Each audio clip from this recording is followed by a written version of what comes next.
Hello again, everybody. Zacatech is here with my WWE Raw review for tonight, Monday, September the 8th, 2014. I didn't make a Raw review last week because my computer was down. Plus, Raw was not that good this week. And knowing that tonight was the first Monday Night Football night, WWE needed a good Raw to compete with Monday Night Football. In accordance to season premiere, they've done that before for Raws and SmackDowns as well. Even though, as we all know, Raw has no breaks. They're 24/7. But tonight, being the second to last Raw before Night of Champions, it was an okay Raw tonight. You had some mixed things. Of course, the Bella segment, hit or miss. Hit and miss. Steel cage match, which kicked off Raw tonight, and I'm glad Raw kicked off with a match tonight. We didn't see much of the Authority tonight, thank goodness. And also, we saw a couple guys from NXT. Cool to see them involved. Another cheap plug for the network, because NXT's on it for only $9.99. But good to see the NXT guys on there. It was a good matchup. I'll get to that in a few moments. And the main event ended pretty differently than I thought. I don't think anyone saw the ending of the main event. See it coming. The ending was better than the match itself. Let's say that much. Well, let's get on with the Raw from beginning to end. First things first, steel cage. Jericho and Bray Wyatt. I was glad the steel cage match kicked off. One night, I was like many others tonight. Channel something between Raw and football. I actually had picture. So I had both Raw and football at the same time on the side. I just picked one to watch periodically, especially the first game was better to watch because it was Lions. I live in Detroit.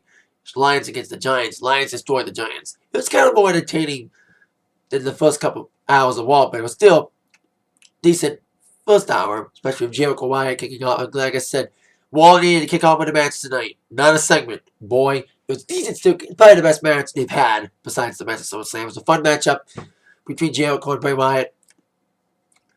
And the feud didn't go as well as I thought. I thought it was going to be a better feud, but then he fucked it up by the planning of the feud, the booking of it. But this is a moment match, kind of, because Jericho won a Battleground. Bray finally won at SummerSlam. I thought this feud was over, but not over yet. But I think the way it ended, I think it is over. Fun matchup. Fun little moments with the cage being used as a weapon. Steel cage matches in TVPG usually are hit and miss, because you can't have much blood now. It's steel cage match. Being a TVPG steel cage match, it was a fun matchup with Jericho. There's a couple good spots in this match. Jericho trying to climb over the cage. I think that was like midway towards the ending of the match. Jericho and Bray Wyatt were fighting, jostling for position, trying to weaken the other, to try to get the other weakened so they can escape. Of course, we saw it was a Jericho move. A couple times trying to pull Wyatt out of the door. But the ending came when Jericho tried to climb over the top after being kind of inadvertently slingshotted into the top of the cage by Mr. Wyatt. And Harper and Warren, who were banned at SummerSlam, were not banned this time, even though they couldn't get in. And they didn't get in. Because usually steel cage matches are held so no interference. And sometimes interference still happens. But in this case, it didn't. Kind of. Jericho was about to climb out, and Harper and Warren was standing below Jericho where he was going to try to land. So what did Jericho do? Instead of trying to climb down with Harper and Warren ready to stalk him, jumped off the top of the cage onto Bray Wyatt. Now, I think he kind of tweaked his knees. Storyline or not, he tweaked the knee a little bit, which Bray focused on heading towards the ending of the match. I kind of like the ending. Jericho, I kind of predicted the ending too. Jericho was trying to climb out the door, and then Bray Wyatt started pulling him. And I was like, Bray's gonna jump on top of Jericho, jump over him, and jump onto the floor, which was kind of the ending. Jericho was trying to get out, and then Bray Wyatt jumped on top of him, trying to pull him out back in the ring, and then he, like I said, he jumped over him, got the victory.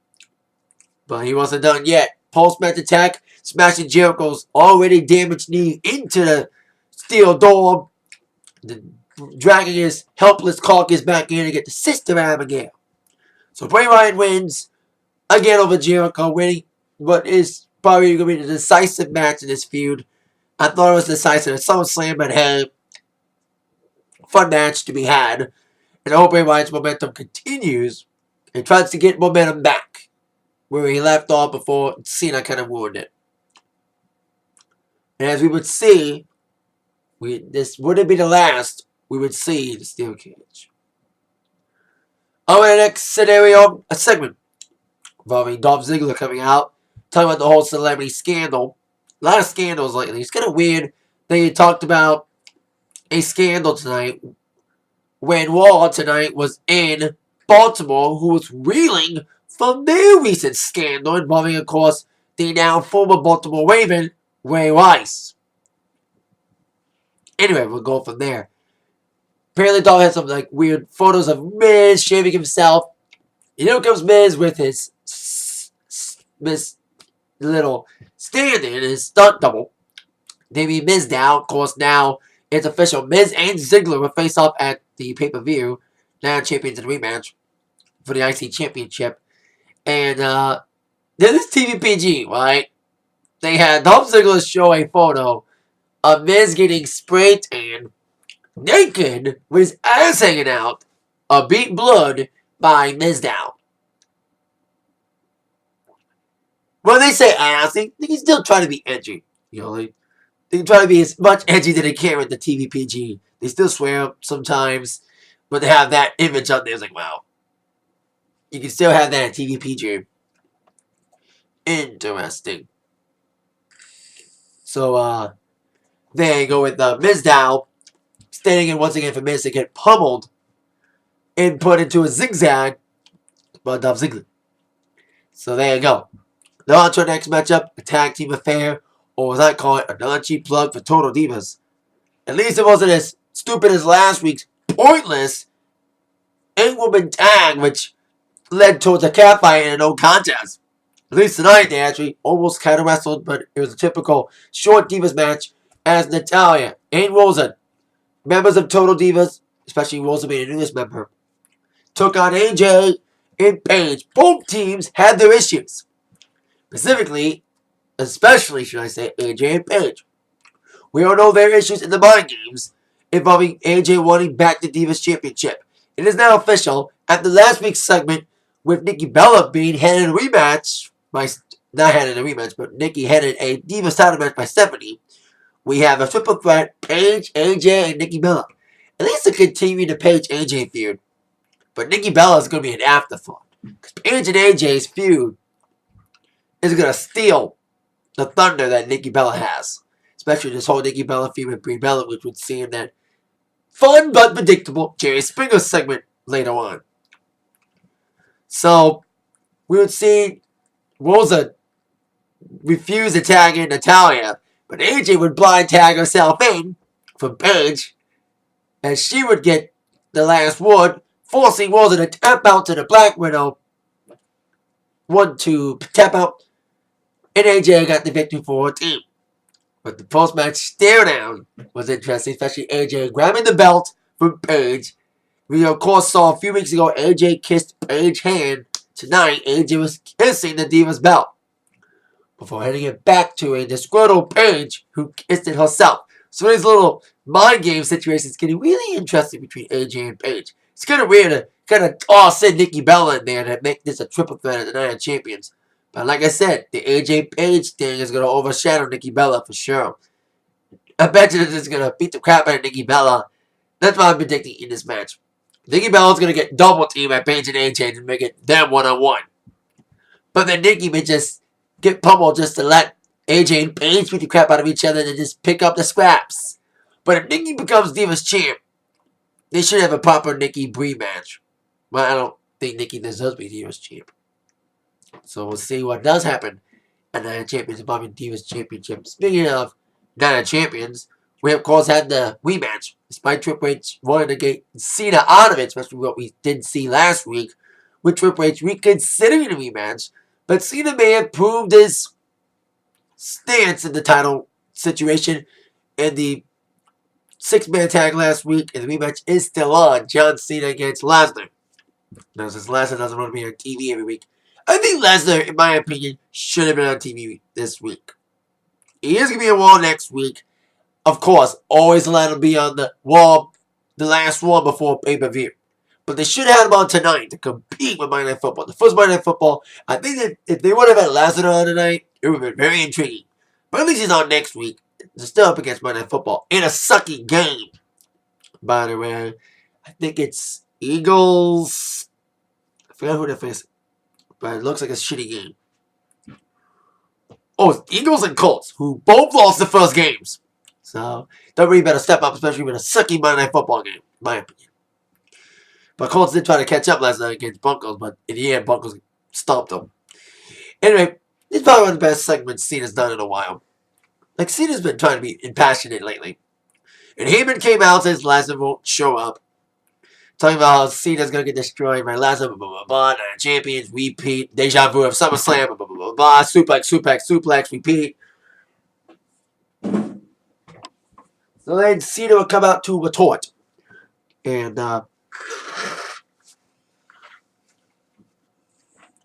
you would have an interesting segment. I think he just made his new t-shirt. Be John Cena. I would not be surprised if they make a t-shirt off of it. Hey, if they're making a t-shirt off $9.99, seriously, I made a prediction a few weeks ago. On the wall, they started charging $9.99 for the WWE Network. Cheap plugs. That they were going to make a new WWE Network t-shirt with the WWE Network logo on the front and $9.99 on the back of it. And the t-shirt was going to be for $9.99. Well, I was buying all aspects, minus the design with the $9.99 on the front and WWE Network on the back. Seriously, WWE's that desperate. They are really selling a $9.99 t-shirt promoting the network. And I called it. I fucking called it on the nose. I was right. I was right. Anyway. But if they want to promote that, I would not be surprised if they make a B. John Cena shirt. Cena's been kind of predictable lately. And I kind of like what Heyman tried to do. Like, Cena, embrace the hate. We've been seeing Cena these somewhat situations in the past couple of years. About people trying to make Cena snap. Make him finally lose it. Make him finally go off on the fans who tell him he sucked. Finally turn heel. But Cena's like, shut up, Heyman. I don't want to turn heel. I'm the WWE's cash cow. If I turn heel, the company would lose so much money. If they haven't already lost money for the network already. So anyway, we saw Cena refusing to turn heel, blah, blah, blah, blah. And said, Heyman, this is before Lesnar was properly announced for next week. That he's like, I want to fight next week, Heyman. And if Lesnar don't show up, I'm going to fight you. I bet you what's going to happen is Lesnar won't arrive. And then Heyman will have to come out and beat up Cena. And face Cena. And then Lesnar will finally show up in F5 Cena as he was trying to get his hands on Heyman. That's what I think may happen. If I was right on predicting the WWE Network t-shirt for $9.99, whip $9.99, I'm probably going to be right on the scenario for Cena Heyman next week. With Lesnar not showing up on time, leaving Heyman to be prone to a Cena attack. And then that's when Lesnar will show up to beat up Cena. Because they didn't have a real physical altercation before SummerSlam. They didn't have that one stare down during Hulk Hogan's birthday celebration the week before SummerSlam. But they didn't get into any physical fight before SummerSlam. Let's see if they get into a physical fight before Night of Champions next week. So there you go. Now on with our next scenario. Our next matchup, should I say, Sheamus. Speaking of Night of Champions, he'll be defending against Sheamus. We'll be defending against Cesaro at Night of Champions. He'll take on Seth Rollins in this matchup. Pretty interesting matchup, especially when Cesaro himself would get involved, as he came out to observe Sheamus against Rollins. Sheamus looked decent in this fun little matchup between him and Rollins, delivering all the big moves and probably ready to set up the Brogue Kick. But distraction from Cesaro would indeed help Rollins in the end, as Sheamus' belt was being touched by Cesaro, ending up in a tug of war between these two guys, with the title being flipped back in the face of Cesaro, but that distraction was enough to help Rollins get the victory with the curb stomp, and the victory following, I think he did a kick, then the curb stomp, and a 1-2-3 victory for Rollins, getting a win over the United States Champion. a beat with help from Cesaro. With Sheamus down for the count for the cup stump, Cesaro took advantage to send a message to Sheamus. Sheamus with the neutralizer. So there you go. I said this a few weeks ago when Cesaro got the title shot. This time around, I hope Cesaro wins against Sheamus.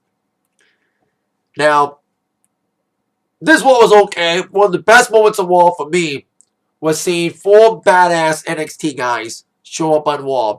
I know it was a plug for the network because NXT TakeOver is coming up. This still on the network for only $9.99. But it was a good plug, and it also not just sells the network, but more importantly sells NXT. That's a good reason to get the network. As Sami Zayn would team up with the NXT champion Adrian Neville to team up against Tyson Kidd and Tyler Breeze, the 4 men who will be involved in the NXT TakeOver main event, a fatal 4-way for the NXT championship.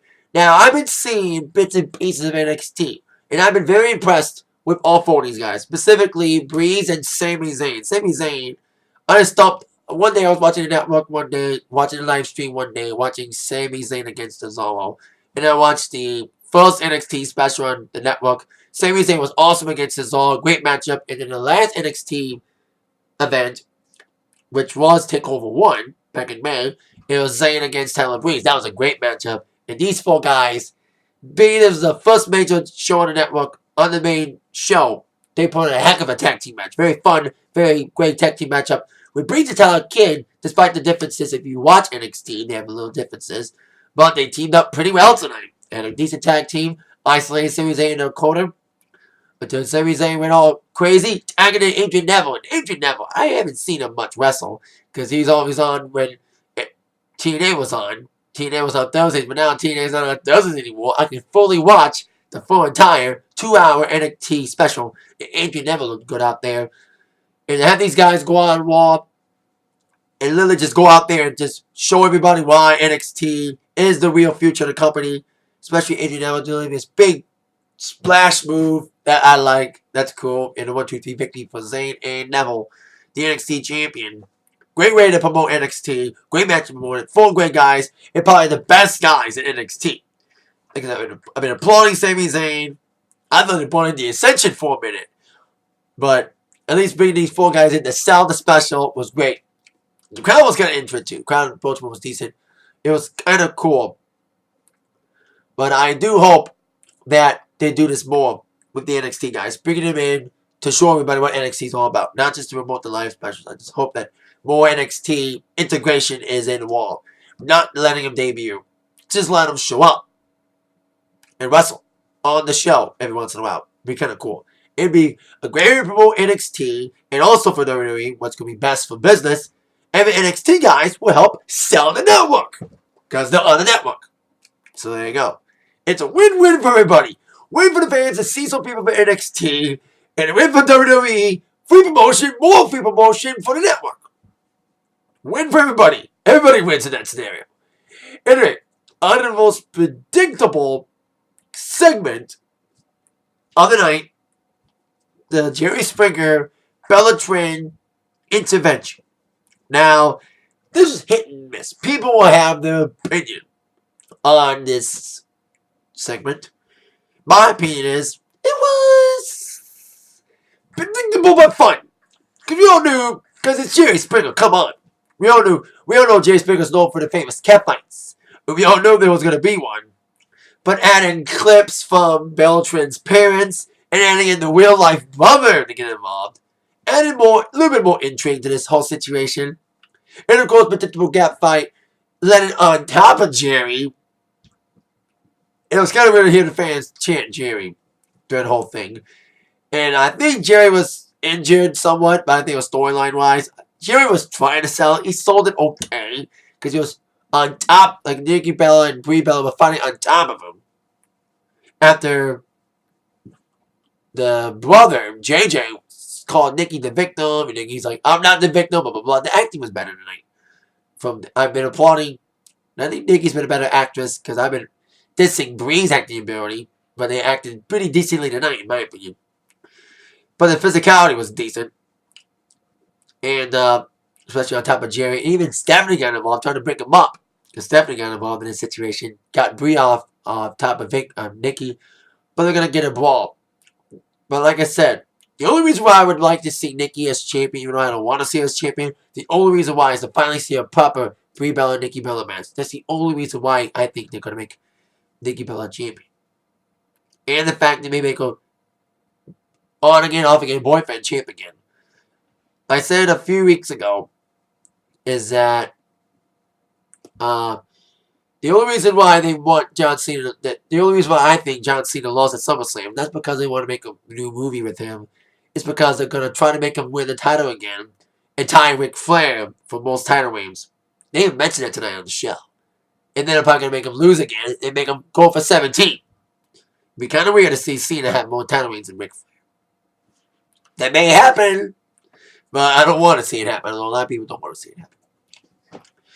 Going back to Night of Champions, speaking of cheap plugging, kind of cheap plugging the network by cheap plugging Night of Champions, which will be on the network for only $9.99. We have Gold and Stardust tonight. Of course, number one contenders for the tag team titles, taking on Los Matadores. I think Gold and Stardust as heels, they're still getting cheered now. They're doing some heelish things, but the fans haven't really booed them yet. Still cheering them mildly. They looked interesting in this tag match against Los Matadores. Really just dominating on Primo and Epico. I mean, Diego and Fernando. With once again, the double teaming with Cody Rhodes distracting from the outside, helping Goldust deliver the victory. With Stardust coming in with the Dark Matter move. That's a cool little move. And a 1-2-3 victory for Gold and Stardust. But as they were celebrating, the Usos were coming from behind, nailing him with Jay's crutch. Of course, still battling an knee injury.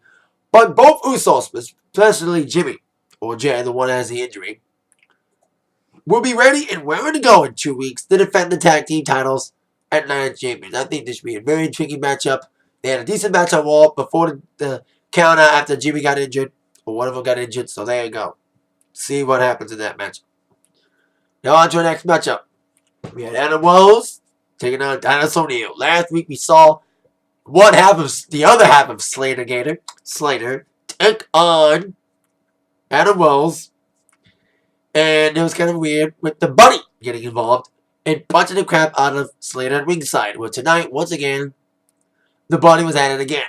As Slater was trying to do his best Elmer Fudd impression.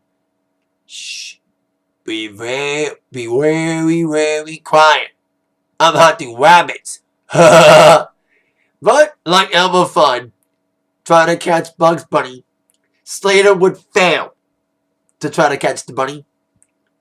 As indeed, he would get super kicked by the Bunny, helping distracting Titus to get the victory for Mr. Adam Rose. So, there you go. Now, on to our main event. Roman Reigns against Randy Orton. Now, the main event for Raw, I was like, oh boy, the SummerSlam match was okay. I was like, just punching and kicking. I said it to my Attack Sports today that they should have added a stipulation for Orton and Reigns. Since they added a stipulation to make Jericho and Wyatt better, they should have made Reigns and Orton no DQ match. It would have been more entertaining. But the way they did it ended up being as entertaining without a stipulation, a proper one. But, like I said in the beginning of the video, the ending was better than the match itself, in my opinion.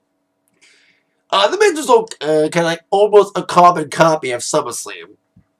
Like Roman Reigns held his own against Orton, punching, kicking, because Orton is not an exciting wrestler. Every time Orton wrestles, the fans try to chant shit. But he's okay when he wants to be okay.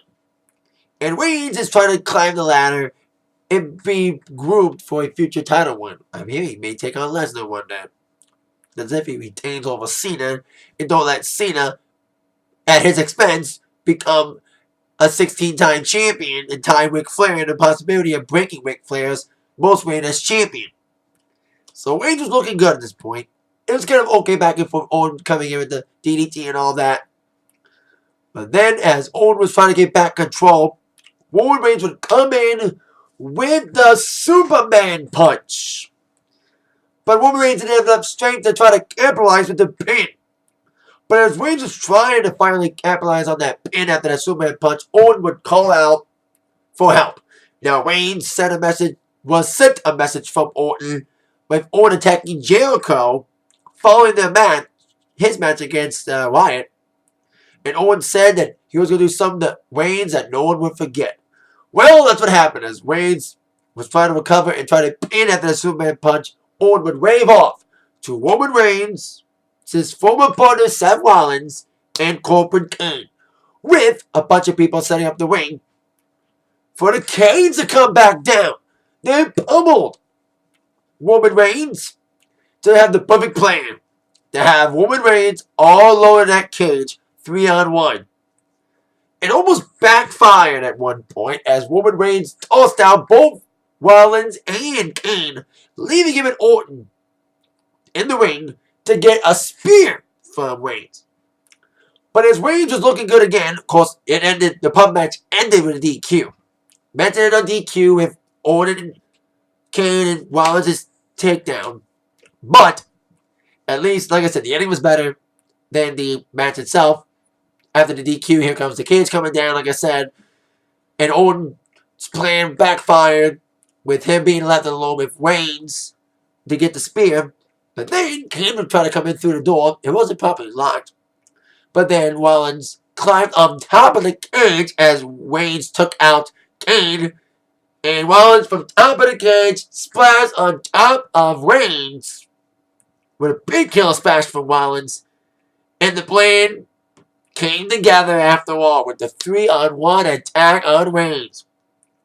And I would love to have seen Ambrose come in. But Ambrose is still filming his movie. So the big assault on Reigns would go on with the choke slam. No KO though. But we would see the curb stomp from Rollins on a chair that was laid out. So there you go. Reigns just got pummeled after the matchup. It was an interesting ending. It was kind of an interesting swerve for the match to end on a DQ and the Canes to come down and to have the beatdown. Kind of a screwy ending, but it was better than the match it was ending, you know. So, like I said, it was a cool beatdown. You know, like I said, I'm not the biggest fan of screwy endings, but there's this one screwy ending I appreciate, especially the beatdown after the match was pretty good. Like I said, the ending was better than the match itself. But overall, tonight's Raw, let me say this. It was a rebound from last week. Last week's Raw was unexciting. And this week's Raw, especially going up against football, was decent. The balance finger hit and miss for many. But the best moments for me, the ending of the main event. Seeing NXT guys on Raw was awesome. Especially 4 good guys. And like I said, more integration of NXT is a win-win for everybody. Win for the fans because they get to see some great guys from NXT come on and show NXT. And the re-wins because they get a cheap plug for the network because NXT's on it. So, there you go. Interesting out of Raw. We'll see what happens next week on Raw. Being the Raw before Night of Champions. That is it for my Raw review for this evening. Thank you all very much for watching. That in mind, y'all been attacked by the review from Zach. Thank you again. See you all later, everybody. Yeah, have a great rest of your week. Yeah. And by the way, to let everybody know, I am going to make an NXT TakeOver review on Thursday. So I'll be making an NXT review. My first ever NXT review Thursday. I am watching TakeOver because I didn't watch NXT a lot because it was up against TNA. I couldn't watch it on demand, but I didn't. But now I'm watching NXT TakeOver, the whole thing. Like usually when it was up against TNA, I would watch the first hour and then watch TNA. But now I'm going to watch the whole entire TakeOver special and do a review Thursday night. Even if there's Thursday night football. So there you go. See you all later, everybody. Yeah.